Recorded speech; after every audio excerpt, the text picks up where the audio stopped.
네, 안녕하세요. 면쌤입니다. 면쌤과 만능 취업 자소서 완성하기 강의인데요. 제가 앞선 편의점 강의에서 이 일을 하면서 가장 많이 본 아르바이트 세 가지를 말씀드렸어요. 첫 번째는 편의점이었고요. 두 번째로는 바로 카페 아르바이트인데요.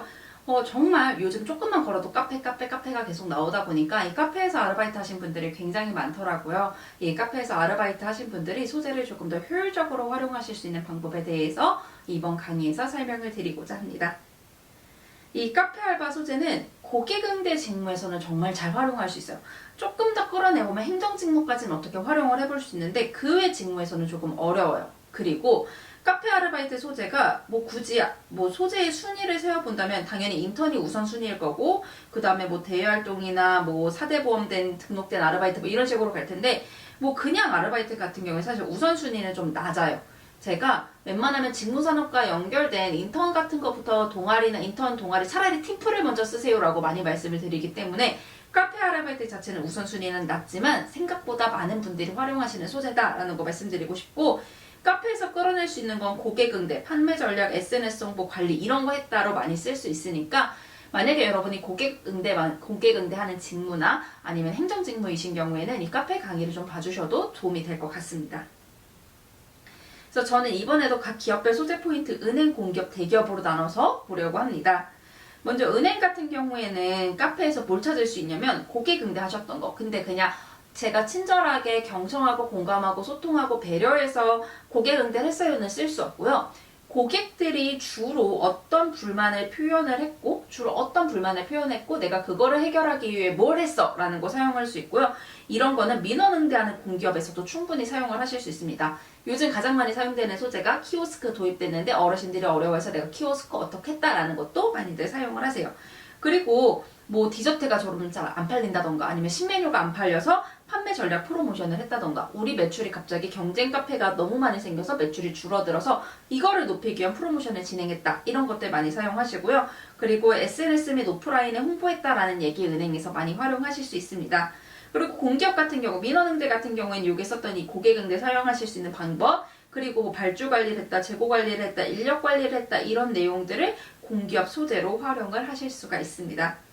그리고 대기업 같은 경우에는 공대 직무 같은 경우에는 사실 어플이나 홈페이지를 제작했다 말고는 사용할 길이 크게 없기 때문에 그렇게 크게 권장을 드리고 싶지 않고요. 영업관리 같은 경우는 은행하고 비슷하게 가시면 되고 일반 경영 같은 경우에는 공기업하고 비슷하게 가시면 돼요. 다만 공기업 직무를 카페에서 쓸 때 필요한 건 꼼꼼함이에요. 내가 얼마나 꼼꼼하게 발주 관리를 했고 꼼꼼하게 재고 관리를 하고 꼼꼼하게 인력 및 예산 관리를 해서 우리 매장에서 나가는 자원 손실을 최소한으로 줄였는가가 포인트다라고 생각을 해주시면 될 것 같고 은행은 이렇게 해서 내가 얼마나 고객 만족과 영업 실적을 끌어냈는가가 포인트라고 생각을 해주시면 될 것 같습니다. 그래서 중요 포인트는 앞서 말씀드린 것처럼 사실 저는 막상 전에 이제 오면은 카페 소재를 최후 순위로 밀어두긴 하겠지만 많은 분들이 사용을 하시기 때문에 이거를 작성하실 경우에 좀 차별화된 적극성이 필요해요. 그럼에도 불구하고 카페 소재로 합격하시는 분들이 굉장히 많으시기 때문에 사용은 하셔도 되지만 내가 차별화되게 어떤 노력을 했는지 예를 들어서 매뉴얼을 제작을 했다던가 프로모션을 기획을 했다던가 재고관리 장비를 제작했다던가 체크리스트를 제작했다던가 여러분의 구체적인 행동, 액션이 필요하다는 것부터 좀 말씀드리고 싶습니다.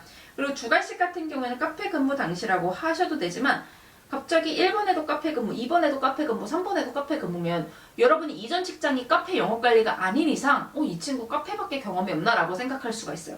그렇기 때문에 한 문화 이상 사용하지 않는 걸 권장드리고 싶고요.